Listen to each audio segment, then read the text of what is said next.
So this is the future of site building. We're doing a panel on Drupal Starshot.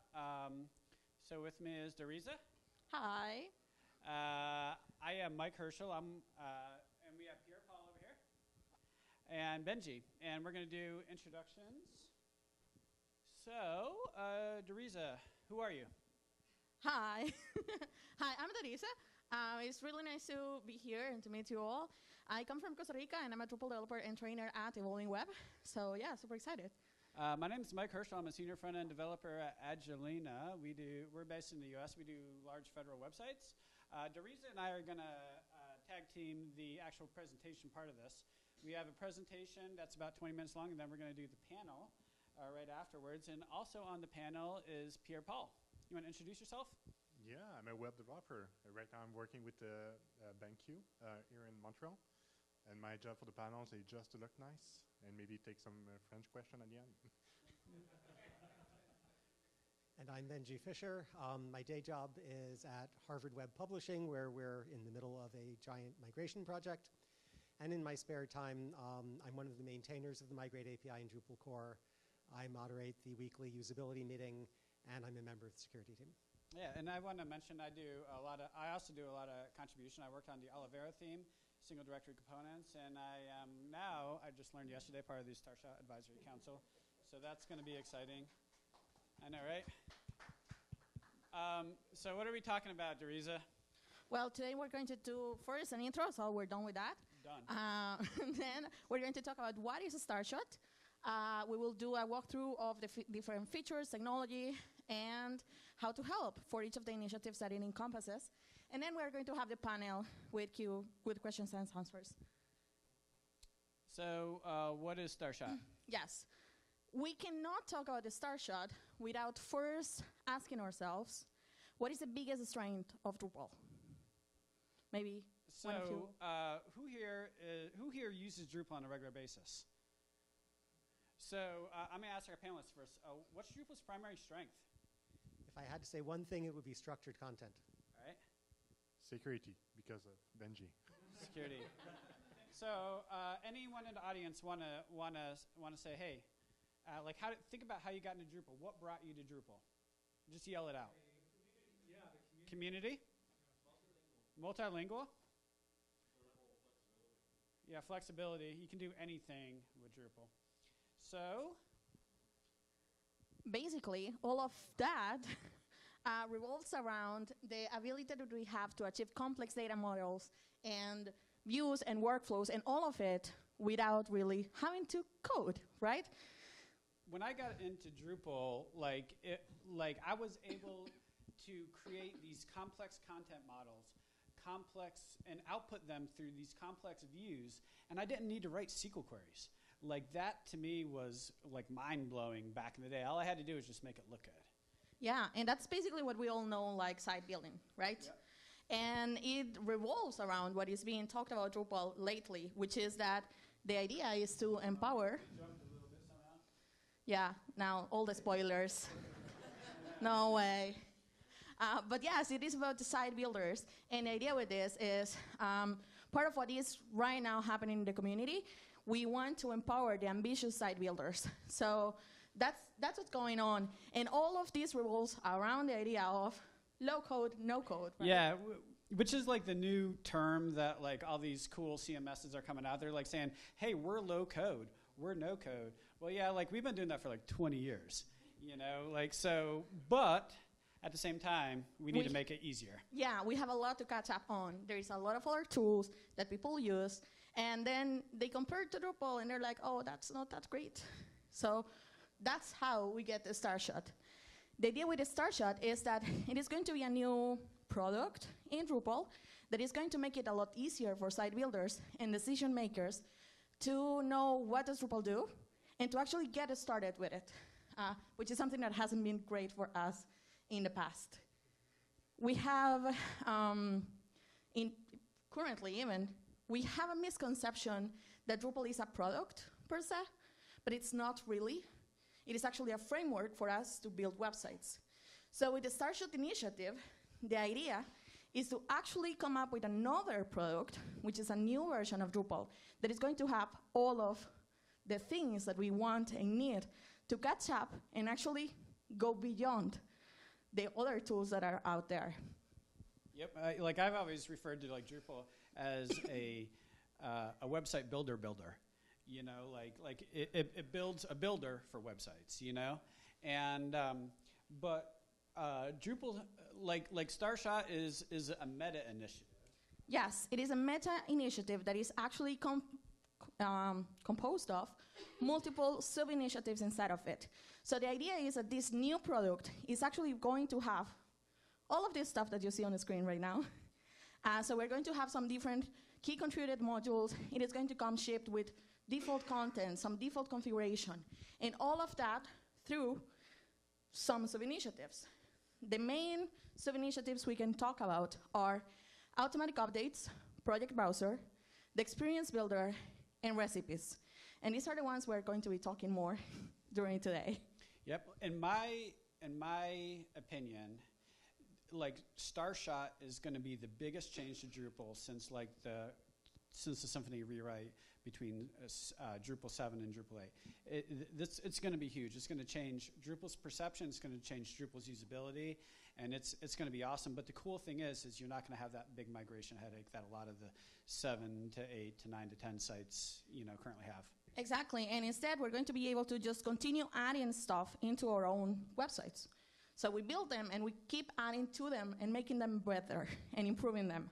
So from the initiatives that we were talking, automatic updates, project browser, they have been around for a while, and now they are like just doing that last push to make it into the new product, right? And the more new ones, let's say, are recipes and experience builder. So the idea is that now, because of the Starshot initiative, we're going to have Drupal CMS and Drupal core. So we're going to keep thinking about Drupal core as a framework to build our websites, but Drupal CMS, which is a tentative name for now, is going to be the one that allows us to have that quick start. Basically, Drupal CMS is actually going to include core. We're not leaving core behind, because core is the framework to build it. And then Drupal CMS will just provide everything else so that we can actually give a great user experience and friendly since the beginning. So ideally, this is just a mock-up for now, and it is not yet finalized. But in theory, in Drupal.org, we're going to have the two things being showcased. So we're going to have Drupal core, and we're going to have Drupal CMS. Yep. So let's get into some of these sub-initiatives right here. So I'm going to talk a little bit about automatic updates. Automatic updates does kind of what you think it does. It automatically updates, It's going to be like, and it's going to be a module that you turn on. Like if you're running your enterprise websites, you kind of don't want them to update on their own. But if you're running, like for example, I have my friend's lawn care website. I would love for that thing to update on its own. So automatic updates, it intends to lower that total cost of ownership for smaller or mid-sized websites. It's very secure. It's more secure than like WordPress's current updates. It does code signing via the update framework, which is a cryptographic framework that does looks at the files, verifies that the files are exactly what's being pulled down from the update servers, which is important because you don't want someone modifying the files while these files are getting pulled down and getting your website hacked. As someone mentioned earlier, security is one of the primary features of Drupal. It also has this custom AB bootloader that actually verifies that these updates actually install in a section of your website. And to me, this kind of blows my mind. I don't know how this works. But it runs the updates, it sees if they work, it runs some queries to make sure it can still access data, and at that point, assuming that's successful, it will then copy over onto your existing website, and then your website is updated. And it is not risky for you to run it, because when it is running those updates, it's basically like it creates a separate staging area where you can actually run those updates, and it does the checks in there. Once it's done, then it just kind of commits it to the site. And you can always roll back, so there wouldn't be something going super wrong in there. So this is core. Automatic updates is going to be Drupal core only for now, but eventually it's gonna manage everything, including like key contributed modules, etc. And actually, I think if I'm not wrong, there is already a contrib module for supporting the contrib modules. Cool. Yep. So all of these issues need help, right? So if you're into cryptography, if you're into backend PHP, if you're into this type of stuff, you can find more. You can find more information at the initiative URL up there. There's a roadmap issue. And if you're not in Drupal Slack, you totally should be. And then you can join the auto updates channel. So very, very close to auto updates is Project Browser. So Project Browser, in a nutshell, is kind of like a user interface for Composer. Back when I started around Drupal 5, it was like really easy to download, you know, a zip file or a tarball or whatever of a module and just FTP it up to my website. But now you have to know Composer. You have to know this command line, which for a developer like me, it's pretty straightforward. But if you have someone who's new to web development, it can be a little intimidating, right? So Project Browser kind of tries to enable this for people who are not very technical, you know, and it's also almost catching up to other content management systems. If you go to other CMSs, they have this functionality built in, right? So, like in a nutshell, it's this: it enables you to filter, to search modules. It tells you if it's under under the security group protection. It tells you like how many installs it has, etc. And you can install it directly from the browser, and that's pretty cool. This, of course, requires a writable file system. Many Drupal sites, being security conscious, do not have writable file systems. It's entirely possible that like some of the big hosting providers like Acquia, Pantheon, Platform, and stuff like that could potentially have writable file systems maybe in like their lower environments. This is not something that you might not want to turn on your production website if you run an enterprise website, but you sure can look on it on your local. This will work on your local machine, and if you install something via Project Browser, it's just like doing it via Composer. It modifies your Composer JSON, your Composer lock, and it just works as you would expect. Both Project Browser and Auto Updates use a package manager module underneath, which is under development, and so they're very closely intertwined. Yeah, I think that there were some issues in that package manager still, but it was announced in previous DrupalCon that it was about to get fixed, and it was everything going to be like ready in about a month, so that this can move actually forward. Yeah, so they always are very ambitious. We'll see. Yeah. I've actually done a little bit of contribution on Project Browser. Project Browser, the front end is built on Svelte.js, which if you're a JavaScript developer and you like this, they need help. And I don't say that in a bad thing, but there's a lot to do. The UI is there, but it still needs some accessibility work. It still needs a little bit of UX work. There's a couple things. Right now, there's also recipes which we'll learn about in a bit, they're being integrated into Project Browser. And these recipes are gonna also require a little bit of UX and design and implementation work to get working in there. So if that is any of your fortes, you can find out more about the initiative at Drupal.org about Starshot/initiatives Project Browser.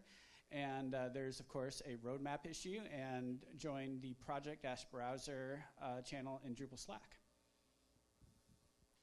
Then we get to Experience Builder. Experience Builder is exciting. Yes, it is super exciting. I don't know if you are familiar with Layout Builder. How many here are familiar with Layout Builder? Okay, great. Do you like it? Yeah, that's the reaction from everyone. So the thing is that we all know that Layout Builder is not great, right? Because of that, there has been some research initiative that has been going on for some time already. And the team got the results, and they decided that actually what we need is this next generation for page builders in Drupal. And that is what the experience builder is going to be. The idea of the experience builder is that it is going to enable the site builders to actually build a site in a much easier way without really needing to have Drupal experience. They should be able to add content wherever they want. They should be able to use the system in a friendly way. And they should even be able to theme whatever they need in their pages. So the experience builder is going to have this thing for content editors and also for site builders. It is going to be relying on SDC, single directory components, which is super exciting. And it will have that theme builder as well. So it's really, really, really cool. There are some, do you want to say something? Was anyone in like that session, like right before lunch, talking about Webflow and like how that integrates in? Like that's some like mind-blowing stuff. And this is the stuff that Experience Builder is meant to compete against. You know, like Layout Builder works, but it's not a great starting point. But like we got competition. Yeah, and Layout Builder, as you were saying, it works, but then it takes a lot of work to actually make it usable, both for site builders and for content editors. The idea with Experience Builder is that it is going to be a lot easier, and we're going to be focusing on the two personas. There is experience for site builders. There is experience for content editors. And they don't really need to know how to do more development. They can, just with a little bit of HTML and CSS, they could very well build amazing experiences using the structured content that we have in Drupal that is already a strength of it. But also giving them the ability to play around and do more stuff, not just the structured content. These are some mock-ups that came up as a result of that research initiative that was led by Lori. And here, this is just to represent the idea of having that hybrid content, having both words, having the best of both words, the structured content and the unstructured content in the same builder. They also need help, so you can read more about the initiative in Drupal.org /about/starshot/initiative/experience builder. There is a meeting on Monday via Zoom to talk about the results of all of this and how to contribute to initiative. There is a command board if you want to see some of the tickets and some of the tasks that are already there. You can work on them already. And you can join the Slack, which is Experience Builder channel.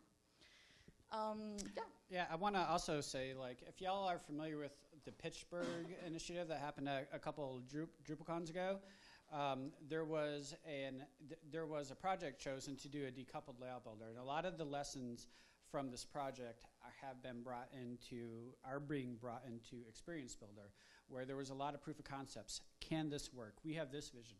Is this possible to render, say, like a PHP component in a React front end? Stuff like that. So it's like super cool. All this is going to work, and I'm excited.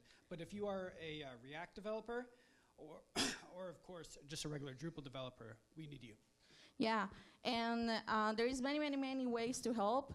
In general, to Experience Builder, or in general to Starshot, you can go to drupal.org/about/starshot, and you can fill up a form in there saying how you want to help, and yeah, you might be contacted as well. And also, we have the meetings on Monday. You can find more. You can find a link to that meeting on the URL above that. Yeah. Recipes. So recipes are, to me, both Experience Builder and recipes are the exciting part of Starshot. You know, that and like some of the marketing stuff. Recipes are the glue that are going to be holding everything together right here. So what are recipes? There's the successor to installation profiles. Who here knows what an installation profile is? So installation profiles are basically like they're meant to be kind of a starting point to Drupal, you know, so you can install like an installation profile like Commerce Kickstarter, and it will automatically install like a store, give you a theme, and do a lot of stuff. But what installation profiles also do, it locks you in. you're kind of stuck on the installation profile right now, and it's a pain in the butt. And if that installation profile doesn't get updated, well, then your site doesn't get updated unless you do like a lot of work. And that has always been a pain in the ass. Recipes are pieces of functionality that can have dependencies on modules, themes, and other recipes. So like a recipe can call another recipe. You could have a recipe like, let's say for a barbershop that calls maybe a scheduling recipe or something like that, that calls a contact form recipe, that does all this type of stuff. And it can also depend on a theme. You know, you could have a theme up on Drupal.org and it will pull in your barbershop theme or something like that.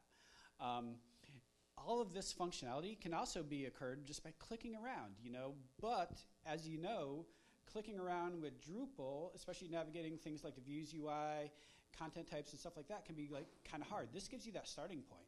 But what you can also do is after you apply these recipes, you just go in and you can just change stuff to whatever you want. You know, so recipes are applied, they're not installed. They're easy to share, they don't lock your site in, and it can also install default content. This is something that's super important, you know? Like if you get a brand new website and you don't see that content in there, it's hard for you to visualize how this is all fitting together. Installing default content is really awesome. Currently recipes, you apply them with a script. You have to know a little command line if you want to get it working right now, but it's going to be integrated into Project Browser. So in the future, you're just gonna go through Drupal's UI and install functionality, and it's gonna be magical. What recipes explicitly cannot do? They don't run their own code, and this is good because you don't want to depend on a recipe. Recipes, if you need to run code, you call a module, you install a module, which then has that code into it. Recipes are not updatable. You apply a recipe, you do not install a recipe. And recipes don't install or don't uninstall, and they don't delete anything because that would be a little scary, right? So that's important to understand. The initial recipes APIs are coming to Drupal 10.3, which is coming out in just a few weeks. You can see the classes listed right there, and we have some initial recipes added into Drupal core that are just kind of proof of concept. But what's really exciting about this is we're going to integrate in recipes through the Drupal CMS installer. So imagine going through, you're installing a Drupal site, and you can choose if you want a blank canvas corporate site or a magazine. Or maybe in the future, you have like a little search, and it can search Drupal.org and say, I want a barbershop website, I want a church website, I want a website to showcase my shoes, or something like that. Like, that would be pretty cool. And so there's a lot of mock-ups happening right now. I also want to mention recipes don't need to be installed at the beginning. They can be installed later, and so there's, it's the same as clicking around and site building, but it's a lot easier. So recipes also, once again, needs a lot of help. You can see the initiative page up again. All this is available at drupal.org/about Starshot, and then you can just click. There's a phase 2 roadmap. Recipes has been happening for about 2 years, and so there's a lot of work been going into it, but there's a lot that still needs to be done. Jim Birch, who's one of the maintainers of recipes, wrote a great blog post called The Comprehensive Guide to Recipes. You can see a link to that. And there was a meeting this past Wednesday where they kind of talked about the current status and stuff. And you can get all of this information from that link at the top. And then, of course, there's the recipes channel in Drupal Slack. And hopefully we're around 20 minutes. I think. Okay. Let's say yes. All right, cool. So I am going to, I want y'all to, don't clap yet, but thank you.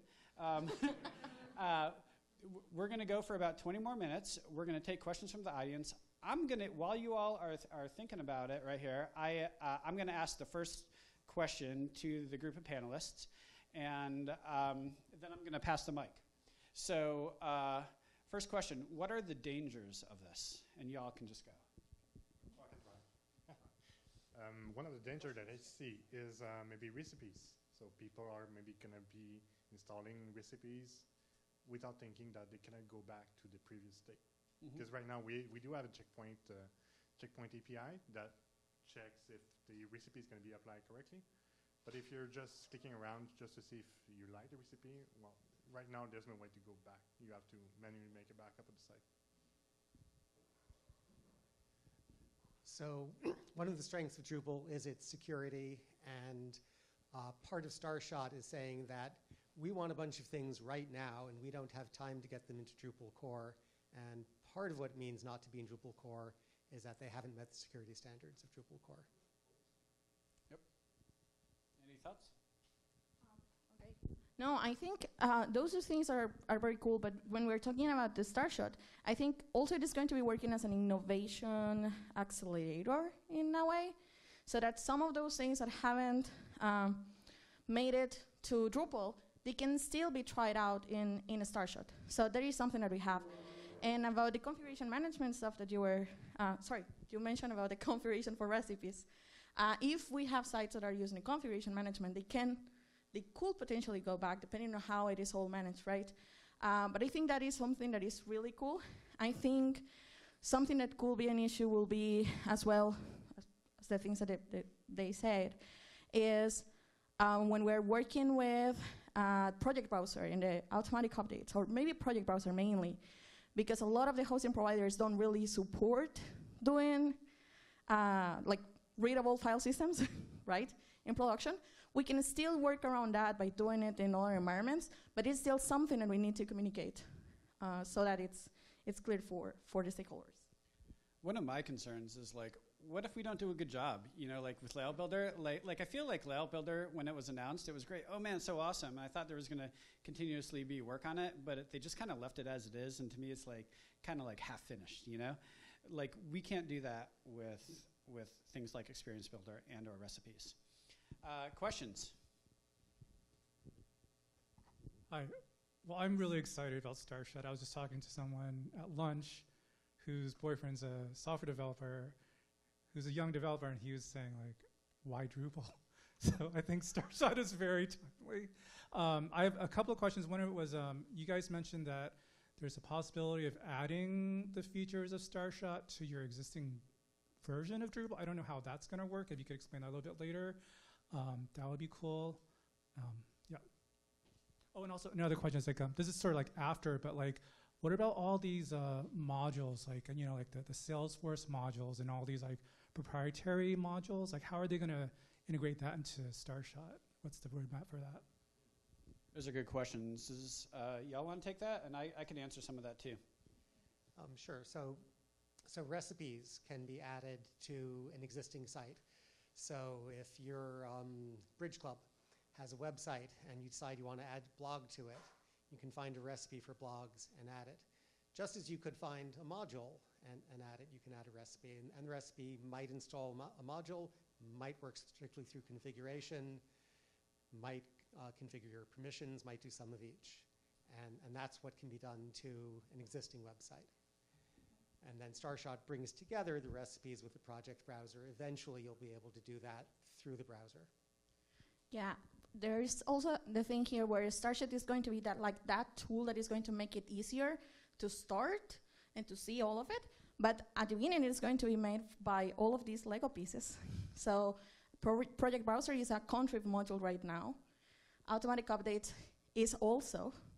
So if you already have a site and you want to try out some of those things, you can already do it. Same thing for the recipes. So that's the plan. And like we saw, there's a checkpoint API inside the recipes. So when it tries to apply the configuration and install the module, if it sees there's a conflict or an issue, it's just going to revert back to the previous state. Yep. Yeah. So like a lot of these modules are destined for core, you know. So like project browser and automatic updates will make it into Drupal core. So they will be part of your website at some point. Experience Builder is going to start off as a contrib module and likely make it in core. You will install it just like a contrib module. Things like recipes, the recipes API is already added to 10.3, but there's going to be continued work on that. There's an open issue right now. You mentioned things like Salesforce or like Salesforce integration module or something like that. So there's an open issue within recipes to take user input. Like say you have like an API key or you have some configuration options. you can, like, ideally, you'll say, I want to install this Salesforce integration. It's going to prompt you for a couple things, and at that point, you will enter that information, and it will automatically configure that for you. Yeah, I also wanted to respond to the question about Yep. Salesforce. Those modules aren't going away. They're still going to be available. With recipes, they'll have the option of adding a recipe to help you install the module and configure it. And then the last piece is that part of Starshot is this Drupal CMS, this starting point for Drupal. Now, in recent years, we've been taking things out of Drupal. The book module is no longer part of Drupal. Who misses it? And for a while, I've been thinking, okay, great, we've gotten rid of the book module. Maybe we can bring in something like Path Auto. Or token. Yes. Name your favorite module that you think should be part of core. Book. Okay. Getting them into core is a controversial process. Getting them into Drupal CMS is a less controversial process. So I expect that Path Auto and Token will be part of Drupal CMS. Salesforce probably not. But this sort of gives you an intermediate stage between being Drupal core and just being contrib. You might be part of Drupal CMS. More questions? I will take you back there since you were vocal. Hi everyone. So I imagine Drupal CMS and Drupal will have different update releases. Like for example, as the core differs, they would have different releases for the updates. Is that the case? I think they're planning even monthly releases of Drupal CMS. I mean, but because we are using different set of core modules for both, the releases might differ, right? Like, I mean, yes, if we're having monthly releases of Drupal CMS, then it's not going to be tied to the releases for Drupal core. Drupal core will stay with its twice a year release schedule. Yeah, no, and I wanted to add that that's actually why they're talking about Drupal CMS as being an acceleration for innovation and things, and experimentation as well in Drupal core. So it is definitely going to have more often releases more often, so that is going to be like that. And also because of the reason that you mentioned, if some of the modules, some of the country modules it has another release, we cannot wait 6 months to get it in. yeah. So this brings up the second question. So for example, when we have a major release, like we move to Drupal 11 or 12, what will happen in that cases? Like for example, like Drupal CMS and Drupal, they'll not be on the same scale, right? Because they are getting upgraded at their own pace and at their own problems. So how will this further, the major upgrade come into the picture? Like when we plan to move on Drupal 12, for example, or maybe 13. I will think that, well, there is still a lot to discuss about that, and there is probably a thing about governance that is still going to be discussed in the team. But I think it is still going to take maybe a little bit of extra time because the modules related need to be updated. So as we've gone through each major release of Drupal since Drupal 8, we've gotten better and better at bringing the contrib modules along with us. And there's now a special working group that will have authority to commit updates to contrib modules to make them compatible with the next major release of Drupal. So I expect, I can't promise, I'm not in on the planning or anything, but I expect that the modules that are part of Drupal CMS will be ready for the next major version of Drupal as soon as that next version is released. So I expect that Drupal CMS will update either immediately or very soon after the release of the major version of Drupal. Yeah, I think that would be a fair assumption. And just keep in mind that the updates are going to be very similar. Like you would update Drupal CMS like you do Drupal core, which would right now, currently we update that through Composer. That's still going to work. I mean, all Drupal CMS is a collection of modules, packages, themes, and recipes. I wanted to ask, Mike, your opinion on how the experience builder primarily, but anything else that's relevant, how will it change the way in which front-end developers work with Drupal? That's a great question, Josh. That's one I've been grappling with myself. So, I've had discussions with Lori Escalo, who has a new last name, by the way, which I don't require. He just recently got married. Lori, we want to be able to do everything through a theme, like a theme builder. So a lot of this is going to be analogous to what Gutenberg does, to what Webflow does, but it's going to hopefully be better. To answer that honestly, I don't really know. It's a little scary from a front-end standpoint. Will that take away some of the job opportunities for front-enders? But at the same time, will enterprise websites still gravitate toward custom components and things like that? These are all really good questions that I don't think we know the answer to yet. But that being said, as scary as that might sound from a front-end point of view, we don't have a choice, because other systems are going this way. Other systems are building components through the web UI. We can't continue to just do everything through code, because at that point we're going to continue to lose market share, and WordPress is just going to be eating our lunch every day. So Mike, we also know that the Experience Builder is going to work with single directory components. And I think, correct me if I'm wrong, single directory components are a good way for front-end developer to work on a Drupal theme. Yeah. Sorry. Well, I had a response to that.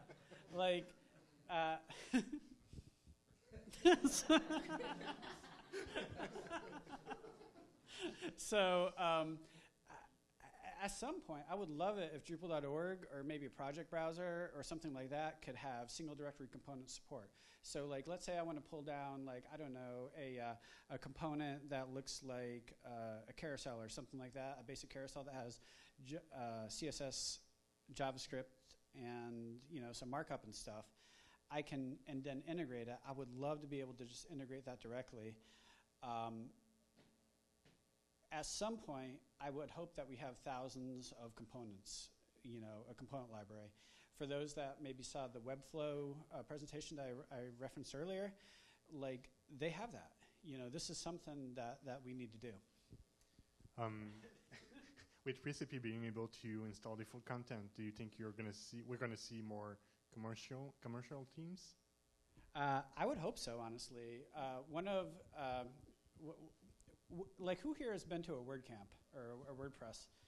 Yeah, a WordPress event. So if you go to a WordPress event, they're a little bit different. They're not as developer focused, and there's a lot more money involved in WordPress. And one of the reasons they have a lot more money is because they have this proprietary ecosystem where they sell their themes, their plugins, all that. There's a lot of downsides with that. They have 200 form builders. We have WebForm, and I would argue that WebForm is probably better than all of them. And WebForm can also everybody builds on top of WebForm as opposed to developing their own custom solution. But at the same time, between all their themes and their solutions, you can download a WordPress theme. You could download a plugin.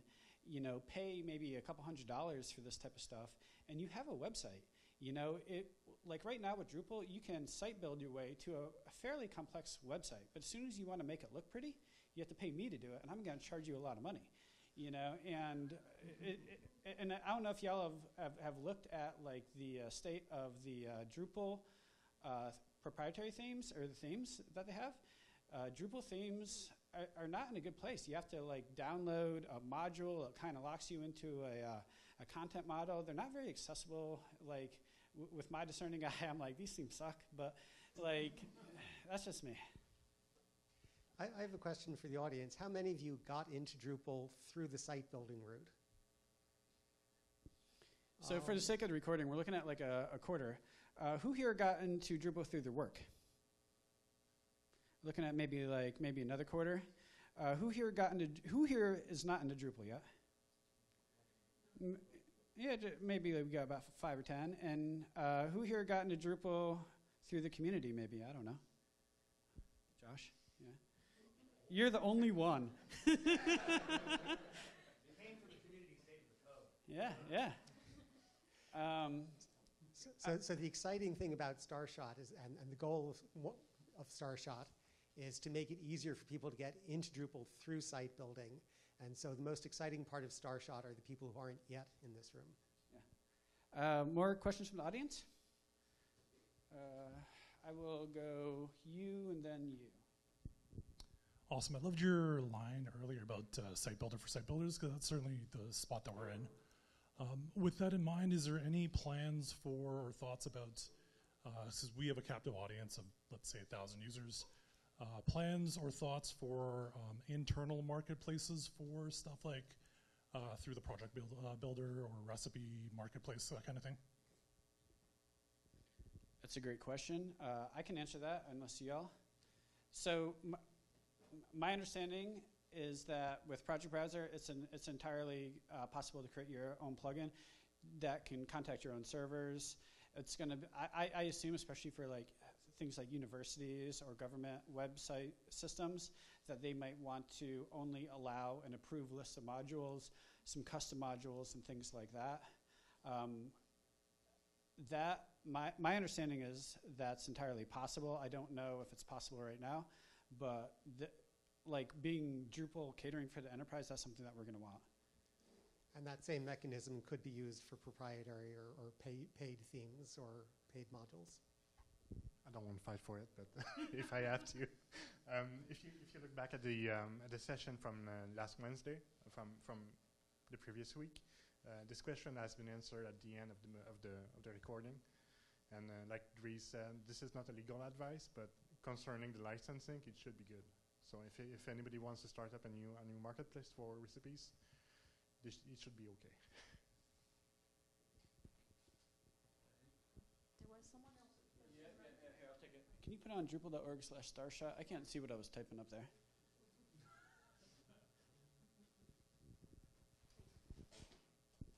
Thanks. I have a question about recipes. It's a really exciting project. I could imagine a situation where, for example, someone goes into a website and installs a recipe that installs 8 modules, changes permissions, and each of those modules have dependencies, and you end up with 12 new modules and a bunch of permissions, and you can't uninstall a recipe, and then you're like, you just wanted to try it out for 10 minutes, and then you're stuck with a site with all these 12 modules. Is there a system, like, for example, going to the config management page and just taking a snapshot of your, or does before you install a recipe, does it automatically take a snapshot of where your configuration is, so you could roll back your configuration if you wanted to, without necessarily reinstalling a backup of your database or having recipes, be able to uninstall stuff? So first of all, we already have config management, and you can take a snapshot of your config management. You can commit it to your Git repository, which I think is a good way to go. And then if you don't like the result of the recipe, you can just re-import your configuration. So that's what's already possible. On the road. What's that? Not with the UI, right? With the UI? Okay. Sorry. It's kind of clunky, but you can do it with the UI. But in addition to that, in addition to what's already possible, it is on the roadmap for recipes to take a config snapshot and give you the opportunity to roll back right after you've installed the recipe. Not 6 months down the road, but if you try it, don't like it, there will be a mechanism to roll it back. What happens in that case if the recipe comes with, for example, default content? That depends on some of that configuration. In that case, we are logged. And what about the modules? Is it going to install the module? Yeah. Well, I guess that will depend and will be similar to what happens with Project Browser and automatic updates. It will be the same kind of treatment. I don't know. Yeah, these are all good questions. Like, even if you take out the configuration, what if it modifies your composer JSON file and it pulls down modules? You don't want to just leave those uninstalled modules on your site. So the answer, it's a really good question. I don't know the answer to it. I know a lot of people are talking about it. And if you want more of a definitive answer, like, join that recipes channel in Drupal Slack and ask you there, because like these are the types of hard problems that recipes has to solve. Alex Potts, the main developer, is working on that, and he's been working on it and thinking about this for a while. And like there's other things like, well, what if you want to install a piece of configuration, but there's already a content type with that name that exists? You know, there's a whole bunch of stuff that I don't know the answer to right now. Une question en français? Any question in French? Or not? Yeah, a question about Starshot. Like, so the front end, am I right in, I thought I heard you say that, is it React is going to be the front end for that? React's going to be the builder user interface. So you know, like there's there's the interface to compose your components. There's an interface to like modify maybe typography, select from a list of colors. You know, you can assemble components, new components from existing components. All that's going to be being built using React. That being said, the actual UI components that you're assembling are going to be using single directory components. If you're not familiar with that, single directory components is basically a directory that has a twig file, a CSS file, some images, JavaScript, and whatever else you want to kind of put in there that is very relevant to that component. And so it's easily shareable and portable and stuff like that. That's not a web component, right? Correct, but it could be. The question was, that's not a web component. Yeah. The question is, so single directory components are not the same as web components. Web components, by the way, are horribly named because like everything on the web is like a kind of a web component, you know. But single directory components, of course, can integrate in with like technologies like web components, React, or whatever JavaScript framework of the week. More questions? All right, I'm going to start making up stuff. Yeah, I mean, how are we on time? All right, well then never mind. Y'all don't have to listen to me. So we're going to be around pretty much all day. I'm going to be hanging out, drinking some beers later. And if you want to get like my real hot takes, you know, I'll see you all around. Thank you.